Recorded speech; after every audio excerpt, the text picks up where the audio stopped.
Good afternoon, everybody. It's Damp Sam here, and I want to talk to you today about insurance companies. Yeah, insurance companies. You'll know that I'm no stranger to insurance companies myself, and all I'm going to say to you about insurance companies is they want you to pay the premiums each month, but when it comes to you claiming, they want to save as much money as they can. They don't want to pay out for everything that's needed, and that's a fact. And if you look back through any claims, unless you've got someone representing you that knows what that you can claim, they will try and get away with not paying anything, not paying as much as what should be paid. I'm going to give you an example. I've got a claim going on at the minute, and what I'm going to do is I'm going to tell you about this claim that I've got, and I'm going to hopefully, while I'm telling you about this claim, you might relate to it, and if you get a claim in future, you might remember something from what I said, and it might stand you in good stead for your own claim in case you have to go to the ombudsman woman. So, which you should always go to if you're not happy. So what I'll do is I'll just go through this claim that I've got. I mean, you'll have seen a couple of videos that I've put on, and I had a water leak behind my bath, so all my bath were encased, all tiled and studded in, and taps were on far side. So only way that you can get to taps is by taking bath out. We didn't know that there were a leak, and only time that I found out that there was one when I went under in our subfloor looking for a separate, like a drop in boiler pressure. Found this leak that had been going on for quite a while. Contacted my broker, who told me that they didn't deal with that insurance company anymore, so I had to go direct. Contacted the insurance company, and they were a bit of a nightmare, to tell you the truth. Unorganised. They've got about 5 or 6 departments all in one building. You got passed from pillar to post. Nobody knew who were booking what in. But it sort of it worked in my favour, you know. Because what I did, I asked, I told them about my claim, told them what had happened, and I said, I need you to send someone out for them to look. So they arranged for their contractors to come out and have a look. So they used a company called New Ways in Sheffield, who they do insurance. That's all they do, insurance work. So they sent a guy out on a Friday, and a lovely guy. Made him a cup of tea. Flicked my recorder on, which I always do. Make sure that I record everything that anybody from insurance companies said, just so that if I'm making a complaint, I know what they've said and what I've said, and it can all be wrote down. So he went through, and he was thorough. He measured everything. He was brilliant, this guy, and he said this had to come out, that had to come out, and I'm sure they'd have done a brilliant job. They'd have done a fantastic job if we'd have ended up going down that road, because he didn't miss no. So then after about a week, they I'd not heard out. No, it was about 2 weeks. I'd not heard out, so I decided to ring them up. And I was speaking to different departments, and the woman said that they needed to send a loss adjuster out. And I said, well, you've already sent contractors out who was going to do work, who thinking about doing work. Why are you sending a loss adjuster out? Oh, it's because it's over a certain amount. Now, I know what loss adjusters are, so they should change title of loss adjuster to representative of the insurance company to try and save them money, and so they don't have to pay out everything that that the customer is entitled to, and that's what they do. So so they wanted to send this guy out because it were over a certain amount. So I said, well, how much is it? Oh, it's £9,500. So we got that wrote down, got it recorded. So I know how much, and I knew how much that that New Ways were gonna what their price was, and they have a special relationship with insurance companies. They have special rates as well, so that would include in special rates, and that would be before VAT. So I knew how much they were going to pay. So they were going to ring me up to arrange an appointment for this loss adjuster to come out. Nobody rang up, so I ended up a couple of weeks later having to ring insurance company again, passed from department to department. They'd forgot to get in touch with me and this, that, and other. Anyway, it took another 4 weeks. So we've been without a bathroom for kids. The kids hadn't had a bath. They've had a shower, but they hadn't had a bath. We've been without a bathroom. In the meantime, New Ways sent their schedule through which itemised everything that they were going to do, which worked in my favour. So because they'd messed about so much and it was so disorganised, I decided, well, I was going to do it myself anyway. There's some team of treatments and that, and it's what we do. So I was going to get a cash settlement, but because they'd messed about, and I thought this loss adjuster were going to come out and meet me on site. Well, he never turned up. Never got an appointment. Then yesterday I got a phone call off him, and he said, "Oh, I'm supposed to have a appointment at your house today." And I was like, "Well, nobody's let us know. I've had no emails. I've had nothing. I had one email off this insurance company." And anyway, he says, "Well, can we do a cash settlement?" So I says, "Well, what are you offering?" Oh, anyway, they offered me like £6,000. Well, I know that they've we're going to be charging £9,500 before that, and I also saw on schedule that because it's dividing more between our kitchen and bathroom, we were going to be without a kitchen, so we couldn't cook food. So they're going to have to move us out, which is going to be even more cost on top.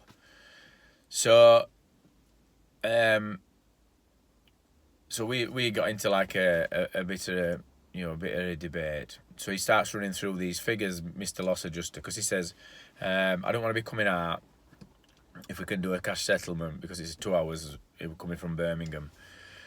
And you don't know about it, they've messed up, blah blah blah. So I says, well, let's try and come to a settlement. So he offered 6 and told me all these prices, and I says, look, I says, hang on, before you make a fool of yourself, I says, I know how much they've charged. I've got it all wrote down, how much they're going to charge. Yeah, but it's a special price, and when we do this, we take 20% off because it's a cash settlement. They've got overheads, and it's a load of bollocks. They ain't got overheads. I mean, what do they think, like that? Because I'm having to pay for it, I'm going to get it done cheaper. So if a big company comes and does it, then they can get it done cheaper because they're all people who's working for them. If I've got to go and get separate subcontractors, which you'll have to get separate subcontractors, but yet they want to give you less than a company that can do it all at once, which is wrong. You know what I mean? Why didn't they just pay it out the amount what this company's already priced up, what they can do it for? That they've like got a special rate with insurance company as well that's less, so you'd take that rate. So I don't know what's going off there with loss adjusters. Why they do this? So we're at this situation where we've got this we're getting this cash settlement allegedly. So then he says, well, we've got to dot the T's and cross the I's and all this bag of mashings. So then he wants to know. He says, "I just need to ask you a few questions." So then he wants to know whether I'm married, my partner's name, partner's date of birth. Have I got kids? What's the ages? What's the date of birth? Sorry, you didn't ask the date of birth. What's the ages? I mean, why does he want to know what my kids' ages are? So that's another thing. You know, he's asked for all this information that I gave him straight away because I weren't thinking straight. I was thinking, why does he want this? But I thought, well, I'm not arguing with him. Let's get this check sent to our house first. But what I'm going to do is, what you can do is you can ask these big companies. You can ask what information they hold on you, and you can pay a tenner, and they have to send you everything they've got. Because I want to know why he's been asking these questions, which it's not to do with claim. You know what I mean? I mean, I own property. Partner lives with me. Kids live with me. Why do they want to know that information? So that's going to be one of the things that that gets brought up once we get paid out. So that's that stage we're at now. So if you are having so what I'm going to tell you is, if you've got an insurance claim, so you've got two types. If you're a builder, or if you're in trade, joiner, plasterer, plumber, whatever, in trade, then if you've had a leak or something like that, fire, whatever, and you can get that work done yourself, then you're entitled to have a lump sum costings. So you put your price in, and you're entitled to be able to do that work yourself. They shouldn't be knocking any money off. They shouldn't be knocking any percentages off. It should be the same as what they'd give to their contractors. They're a big company. You should get exactly the same. So you can fight for that. So that's what I'd do. I'd fight for it. If you were just a normal customer and you want their contractors to do the work, then again, they've got some really good insurance companies. There's two massive ones around here. There's FSH, which is in Bradford, and they're brilliant. You know, I'd any day at week I'd let them do my property. New ways I'd let them do it as well. It's only because they wanted me to move out for this. They'd got that work down for 20 working days, which is 5 days a week, so they don't work weekends. So we'd have meant to move out of our house for at least 4 weeks, 5 weeks, and then they'd put contingencies for if they found out under floor. Because I offered for a guy to go under floor, I'd up in subfloor for him. I told him on phone, make sure he puts his PPE on and that, because he'll need to go under floor to have a look at state of timbers underneath. But he declined. He says, when we open everything up, we'll look and we'll put special consideration fees in or whatever, so that they can charge if they find out else. And that's what they do, rather than go and look, and because a lot of places might be concealed. So so that's one of the reasons why we're going to do it myself, and plus all messing about what they put us through. So we decided, right, I'll do it myself. There's some timber treatments and stuff I don't really trust. I mean, they're all right at normal joinery, but specialist stuff, I want to make sure it's done right, so I'm going to do it myself. Myself and contractors that I use. So if you're going to have a claim, one of the first things that you need to do is this: when you first phone your insurance company up, make sure you record everything. So if you can get if you've got an Android phone, there's an app you can get, and you can record all your phone calls. You can't really do it on Apple unless you put it on speakerphone and have a dictaphone with you, or some kind of recording device. Maybe if you have an iPad, you could probably record. So make sure that you record everything, because they'll be recording you, so you need to be recording it, just so when you play it back, you know what you've said. So if it comes to a dispute, you can say, no, I didn't say that, I said this, and you can explain it in a better way, and you can say you said this, and then I said this, and you could quote. So record. That's all I'll say. You know, make sure you know exactly what you've said. Don't be sort of trying to remember. Names. So names of people you're dealing with. Times and dates. So make sure all that's written in. Log it all as you're doing it. So look at it like a job. So you're doing this to earn yourself more money, because loss adjusters and the insurance companies want to get out of paying. They don't want to pay you. They want your premiums. They don't want to pay you. They don't want to pay you a penny. And if they can get out of it, they'll get out of it. And they'll look through your policy, and they'll quote things. They'll tell you you're not covered, even when you are. And 50% of people will accept that and then just move on. And it's wrong. It's absolutely wrong. So so you just need to know what you're doing. And if you're going to go down that road and you're not in trade as well, these certain people that will help you.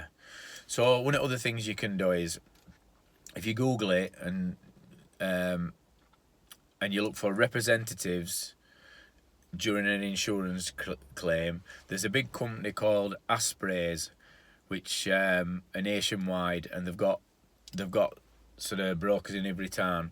And what Asprays will do, and other companies that's similar, they will do all running for you.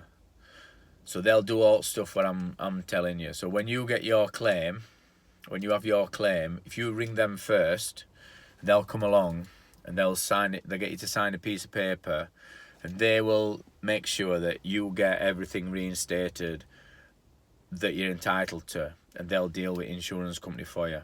So that's another way of doing it as well. So you have a third person representing you. But if you're doing it yourself, like I said, make sure you record everything. So record everything from first instance, your first call, everybody that you're dealing with. If they send a loss adjuster out, you've got on your Apple phone, if you've got an Apple phone, you've got a memo. So the best thing to do is flick it on memo, put it in your pocket, like in your coat pocket or whatever, and stick it on memo. And then just let them, and just leave it on all the time that they're there, and you'll be able to reference what's been said, because they lie.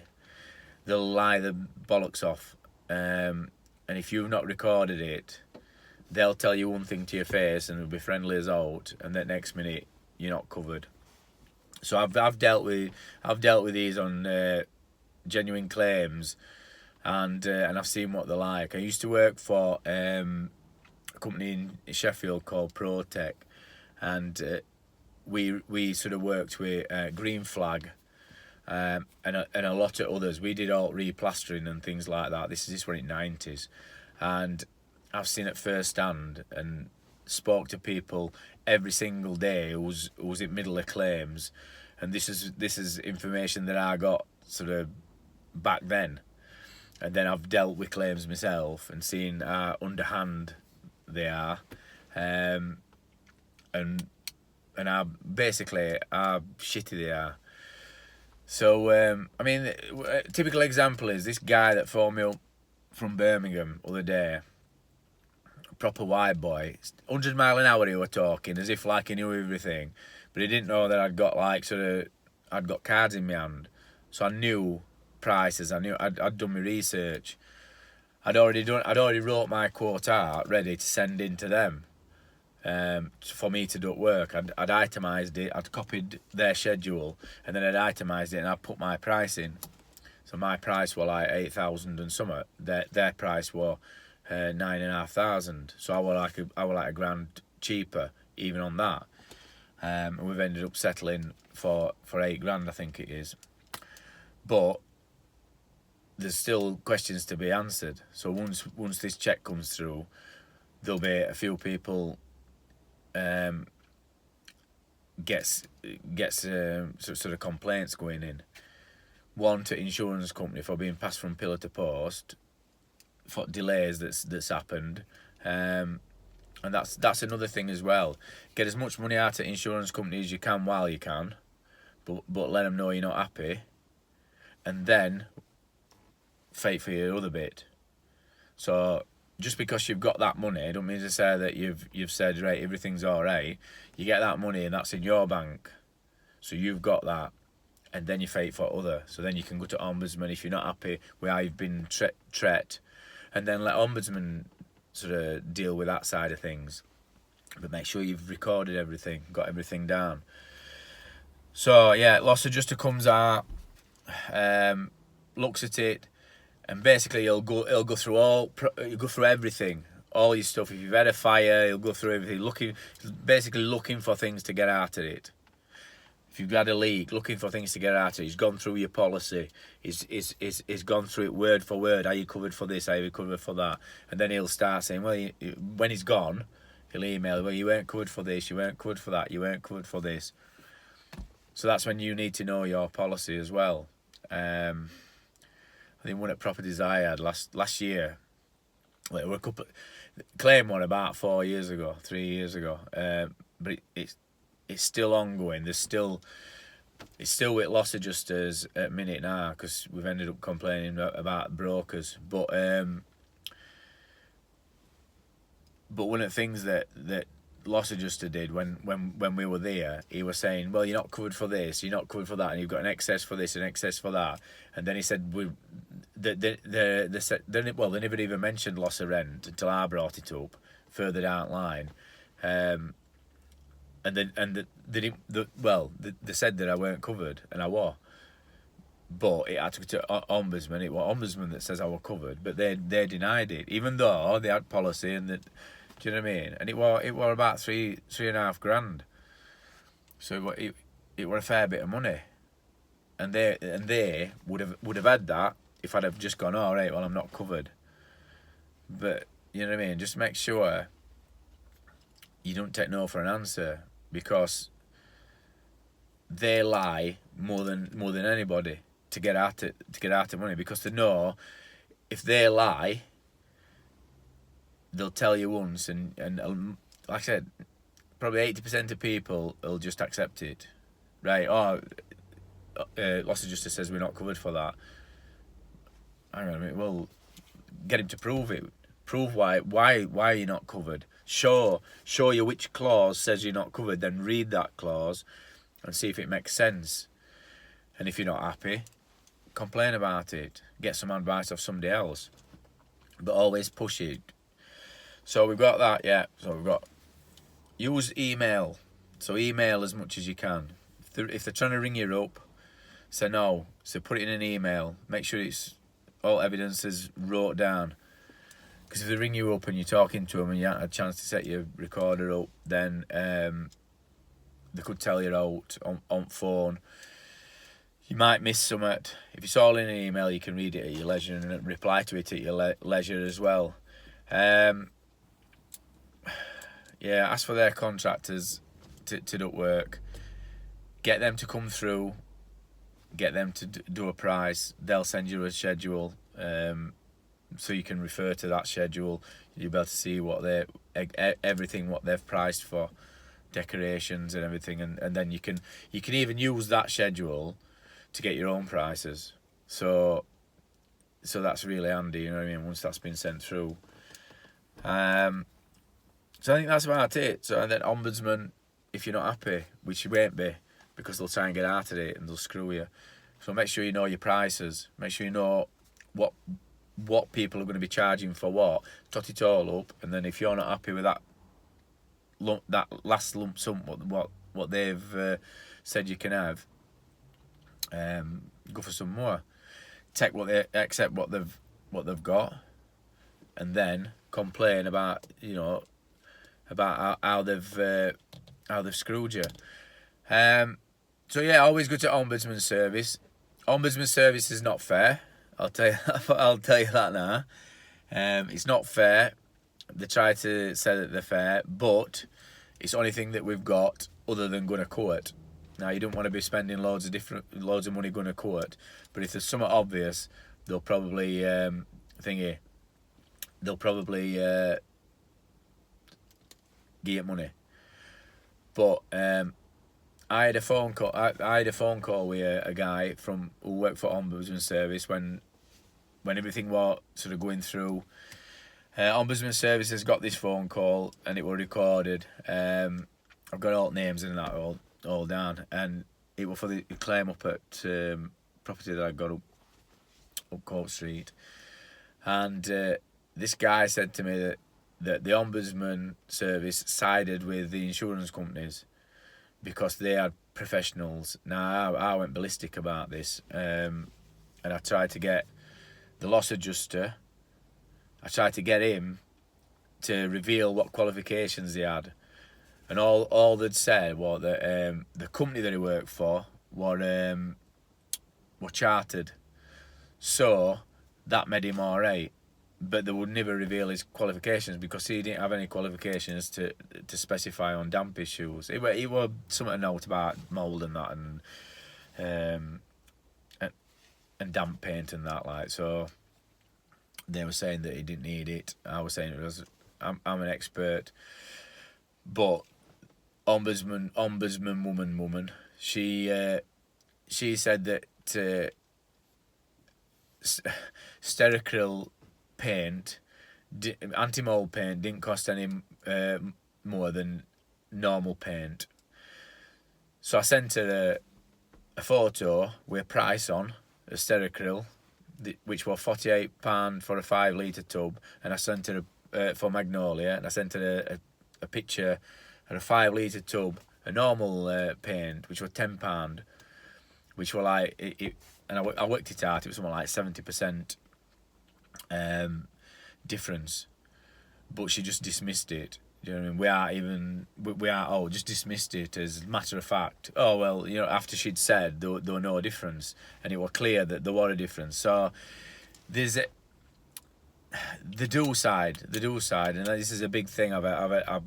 It's a recurring theme when I've had these complaints with ombudsmen, and at some point in future, I don't know whether it'll be Martin Money Saving Man or whether it'll be Panorama or one of these. There's already been rumours that somebody's going to go undercover and somebody's going to go in there and find out, you know, how it works, because the person that I'm saying regulates, it's not regulates.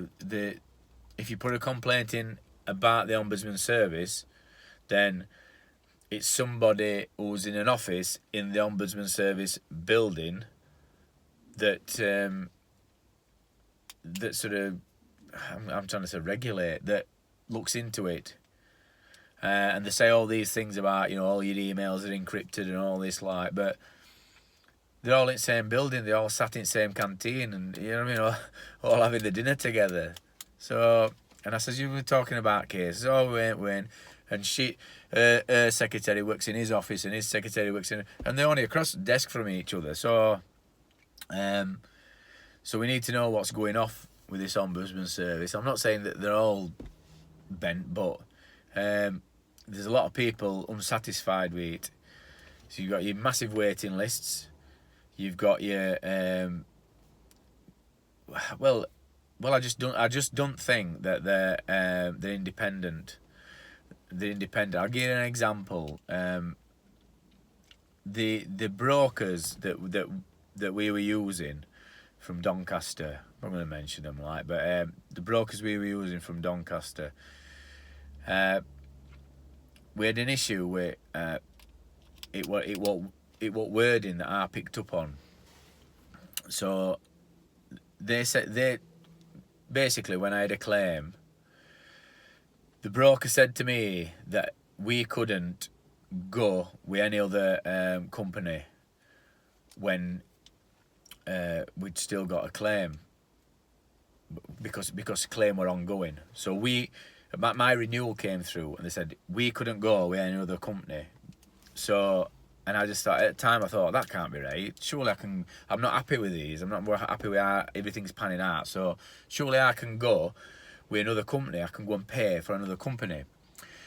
And what they've said to try and get out of it, sort of 2 years down the line, is that they'd said that they the companies that they use, I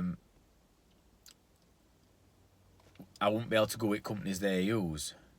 I could have gone with other companies, but it were all general chat, so they were never out specific.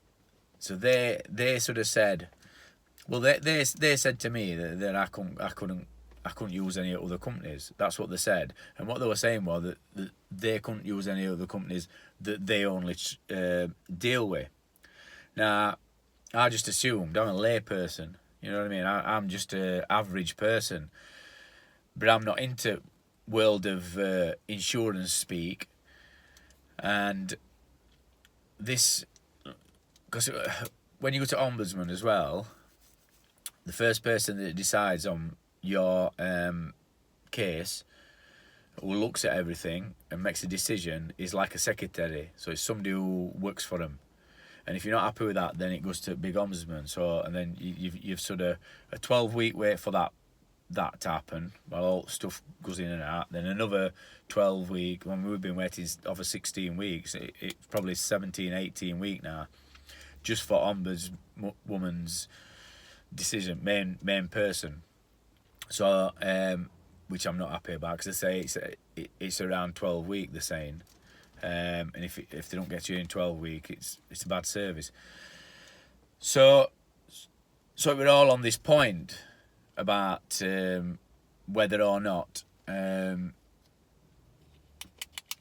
what would assume. Because I said, well, you deal this woman who are judging on our case. You deal with insurance and stuff all the time. You know, like insurance terms and conditions and that. So you're biased. I would like a layperson saying that. So she's biased again for this company, because what she's said as an expert, because she's dealing with this day in and day out. It's insurance companies. That's all she deals with. So she sees alt jargon, alt speak. I'm like a layperson who's just somebody who's got insurance. I'm not like an expert. Well, I'm a bit of one, but they don't know that. But I'm not an expert when it comes to all that jargon. I'm an expert when it comes to trying to get a claim through. And that's on because you've got to be as bad as what they are, just to get money that you're entitled to.